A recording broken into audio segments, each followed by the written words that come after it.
Close to nature is close to your world. Myron Homes, Cherubic Farms at Chevilla, 7799949104. నమస్తే, welcome to iDream. సరిగ్గా 25 ఏళ్లు కూడా నిండలేదు. ఎంతో బంగారు భవిష్యత్తు. కూతురు పెద్ద చదువులు చదువుకొని సెటిల్ అవుతుంది అనుకున్నారు. ఇంతలోనే విధి ఆమెపై చిన్న చూపు చూసింది. ప్రకృతి విలయతాండవం చేసింది. సరదాగా అలా వాక్కు వెళ్లిన ఆ అమ్మాయి ఇప్పుడు మృత్యువుతో పోరాడుతుంది.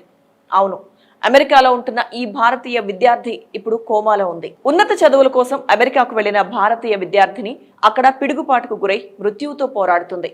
యూనివర్సిటీ ఆఫ్ హ్యూస్టన్ లో ఇన్ఫర్మేషన్ టెక్నాలజీ మాస్టర్స్ విద్యార్థిని సుశ్రూన్య కోడూరు జూలై ఫస్ట్ వీక్ లో తన స్నేహితులతో కలిసి బయటకు వెళ్ళింది. స్థానిక పార్క్ లో ఓ కొలను పక్కన నడుచుకుంటూ వెళ్తున్న సమయంలో పిడుగుపాటుకు గురైంది. ఈ ఘటనలో ఆమె మెదడు దెబ్బతిన్నట్లు ఆసుపత్రి వర్గాలు తెలిపాయి.